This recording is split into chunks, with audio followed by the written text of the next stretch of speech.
Quer dizer que eu fui adestrado e não sabia. Antes de mais nada, meu nome é Alan Carrion e eu sou um missionário digital cadastrado pela inteligência do Vaticano.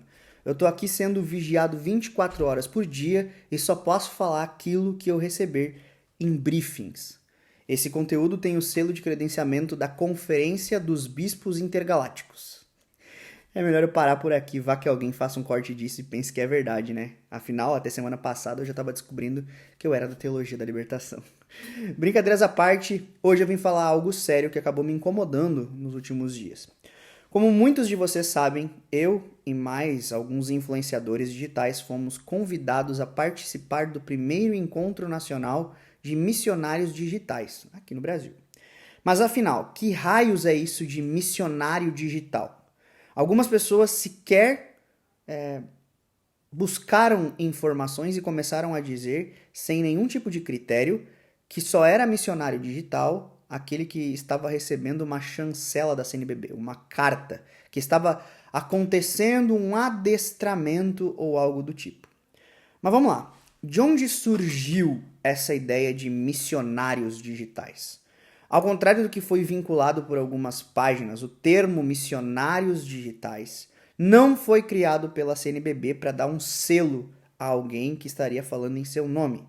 Foi como a própria igreja, por meio do seu magistério, encontrou para reconhecer aqueles que utilizam das redes sociais para propagar a boa nova do evangelho, auxiliar no processo catequético e também emitir as suas opiniões. No documento de apresentação dos trabalhos do Sínodo da Sinodalidade entre 2021 e 2024, o termo continente digital e missionário digital apareceram com destaque, tendo um capítulo exclusivo para isso. Inclusive, eu até vou ler um trecho desse documento para que você possa perceber que não é algo da minha cabeça. Diz assim: a missão nos âmbitos digitais nasceu desde o início desta nova cultura de modo natural e espontâneo, do zelo missionário dos evangelizadores, influenciadores, filhos do seu tempo, que encontrando novos ambientes de evangelização, com coragem e criatividade, colocaram os seus carismas à disposição para levar Jesus a estes novos horizontes e encontrá-lo também lá. Veja, a igreja reconhece que a evangelização digital nasce naturalmente, ou seja, é fruto do nosso ID. E no Brasil nós temos grandes expoentes da evangelização digital, né, por meio das redes sociais, seja de membros do clero até leigos. Ou seja, como a gente costuma brincar, existem pessoas que estão nesse mundo digital desde que tudo era mato. Muitos influenciadores católicos participaram da etapa inicial do sínodo, que eu acabei de falar para vocês, onde nós éramos divididos em grupos de discussão, onde eu, inclusive, fui um dos líderes de discussão em uma das mesas virtuais, sendo responsável por resumir a opinião do grupo diante das perguntas que eram propostas pela igreja naquele caminho.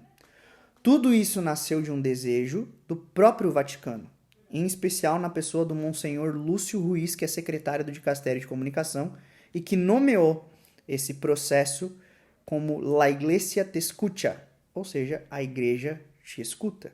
E de fato foi um processo de escuta valioso, onde nós tivemos a oportunidade de falar aquilo que nós pensamos sobre algumas situações importantes na vida da igreja, que por estarmos diariamente conversando com o público aqui na internet, nós conseguimos sentir e passar para quem precisa ouvir. O fato é que a igreja entendeu que os missionários digitais são parte dela e precisam ser ouvidos. E são ouvidos muitas vezes tendo mais contato com o povo de Deus do que muitos membros do clero, conhecendo as expectativas do povo, conhecendo os desejos do povo, os anseios do povo de Deus. Então foi natural que após esse processo houvesse uma maior aproximação entre os missionários digitais e o clero. E isso resultou então no tão contestado e falado e polêmico primeiro Encontro Nacional de Missionários Digitais. E o que mais me incomodou nessas polêmicas, que são vazias e provocadas por alguns caça-cliques de internet que sequer buscaram conversar conosco antes de falar, entendeu? Já foi feita uma campanha difamatória repleta de juízos temerários e acusações sem pé nem cabeça, como essa de que haveria um adestramento. Antes de te contar como que foi o encontro, eu quero refrescar a memória de alguns. Algum tempo atrás eu tinha um apostolado chamado Um Jovem Católico, em que eu era extremamente crítico e ácido com a CNBB. E eles com certeza sabem disso, sabem quem eu sou. A ponto de, em meados de 2020, eu ter feito uma campanha para os seguidores marcarem a CNBB nas suas redes sociais, pedindo e exigindo explicações a respeito de posicionamentos da Pastoral da Juventude. Os próprios assessores da CNBB na época entraram em contato comigo para a gente encontrar uma solução para aquilo. O ponto é, eu não preciso de um reconhecimento pontifício, de um imprimatur ou de um selo de credenciamento para evangelizar. Eu faço isso porque é o meu dever. E isso se aplica a todos os demais missionários digitais. E vamos ser bem franco, se partisse do Vaticano ou da própria CNBB alguma tentativa de cerceamento, adestramento ou algo do tipo, seria um verdadeiro tiro no pé. Porque não há nada no direito canônico que impeça um fiel leigo de falar sobre a sua fé publicamente. Dito isso, ponto, nova linha, parágrafo. A CNBB não é um bloco unilateral de pensamentos.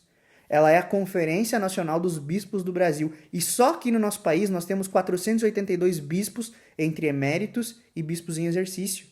É impossível que exista um pensamento uniforme entre todos eles. Há discordâncias. Tanto que se nós olharmos na Sagrada Escritura, havia discordâncias entre os próprios apóstolos. E nós sabemos que os bispos são legítimos sucessores dos apóstolos. Por que eu não quero caminhar com eles? Eu entendo e concordo com a desconfiança de muitos, principalmente após as falas de Dom Mol contra os influenciadores, que sim, dava a entender que havia uma estratégia para levantar influenciadores progressistas e calar aqueles que são mais ortodoxos, ultraconservadores, como quiserem chamar. Mas nisso tudo eu estou muito tranquilo. Por quê? Porque eu estou a serviço da verdade. E quando eu recebi o convite para estar no evento, eu aceitei com muita alegria, com muita satisfação e principalmente com muita esperança. Esperança de ser ouvido, esperança de participar da construção de uma igreja melhor no Brasil. Caso contrário, eu não pararia o tempo da minha vida para estudar, escrever e gravar conteúdo católico. Eu poderia estar usando o meu dom para comunicar tantas outras coisas que não agregariam nada na tua vida. A questão é que, ao me deparar com a verdade, é impossível não aderir a ela, ou melhor, foi impossível não aderir a ela e viver por ela na minha vida. E a verdade é o que me move a acreditar que as portas do inferno não prevalecerão contra a igreja. Então eu não posso acreditar que o pecado de um acabe maculando o resto. Eu não posso perder a esperança de que dentro do magistério ordinário da igreja não haja homens de boa fé e de boa vontade. Se eu fosse desesperançoso, eu estaria sendo contrário ao tão citado versículo de Mateus 16:18 e teria aceitado, então, que a verdade sucumbiu à mentira e que as portas do inferno prevaleceram. O problema é que as pessoas passaram a viver numa espécie de nós contra eles, excluindo toda e qualquer possibilidade de conviver na diferença e de, na diferença, encontrar a tão desejada unidade. Eu posso estar vivendo num mundo de Poliana, posso estar sendo ingênuo, talvez, mas eu resolvi acreditar e apostar nesse projeto que está sendo construído entre tantas mãos. Mas, Alan, afinal, depois de tudo que tu falou, o que foi esse encontro? O encontro foi uma verdadeira partilha, de verdade, sendo muito honesto com vocês. Um pontapé inicial na construção de uma verdadeira ponte, ao meu ver. Nós ouvimos o que os bispos da comunicação da CNBB tinham para apresentar para nós, em especial na questão da unidade e da evangelização. Mas os poucos bispos que estavam lá, eles pouco falaram. Por quê? Porque eles queriam mesmo era ouvir o que nós tínhamos para apresentar. Então, depois de uma apresentação de todo o projeto do Vaticano a respeito do La Iglesia Te Escucha, o Monsenhor Ruiz abriu para receber perguntas. E eu fiz uma pergunta que todos queriam fazer, inclusive aqueles que não estavam lá. Eu pedi a palavra e perguntei para ele qual que era a real intenção disso tudo. Se eles queriam se aproximar de nós para nos aprisionar depois. E a resposta dele, para mim, foi muito edificante. Eu vou colocar os principais trechos dela, porque ela é bem longa, para você assistir. Gracias por la pregunta. Mira, nadie quiere formatear a nadie, porque lo peor que podemos hacer es manipular el Espíritu Santo.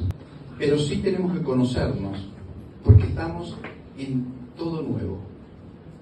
Estamos escribiendo una página nueva.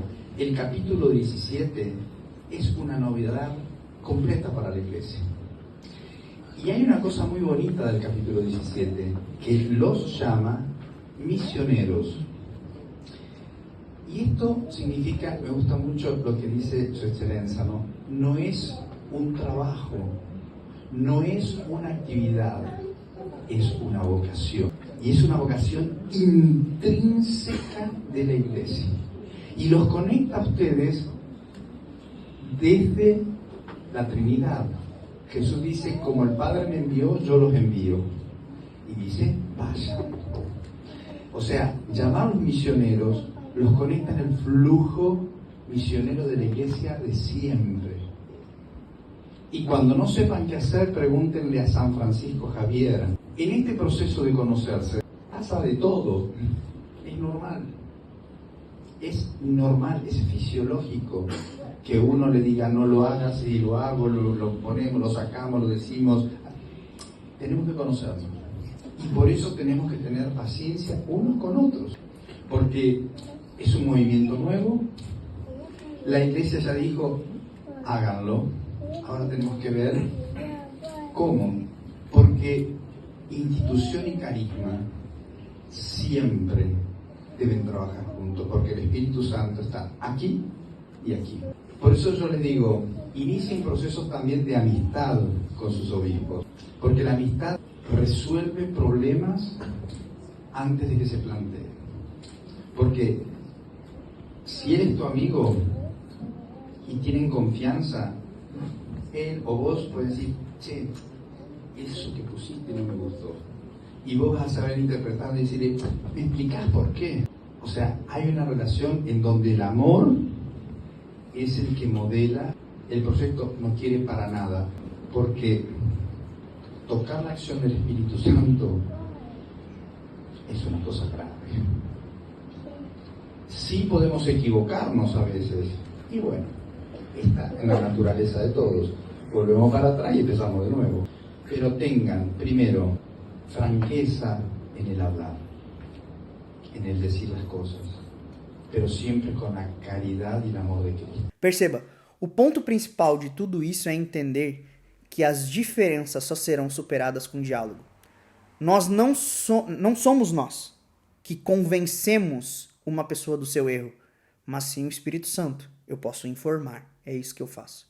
Eu costumo dizer que o missionário, seja ele digital ou não, porque todos nós somos chamados a evangelizar, não podemos crer que é a nossa voz que as ovelhas perdidas irão escutar. A voz precisa ser a voz do único pastor.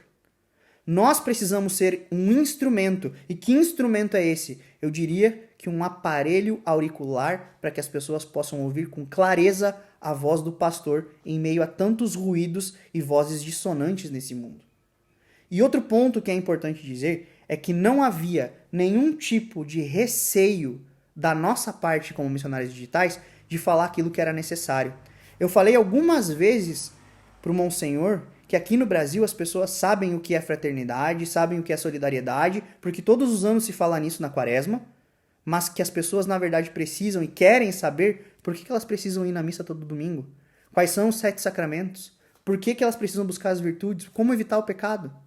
Por quê? Porque conhecendo a verdade, ela se torna parte integrante do nosso ser. E por consequência, nós seríamos então mais fraternos, mais acolhedores, etc.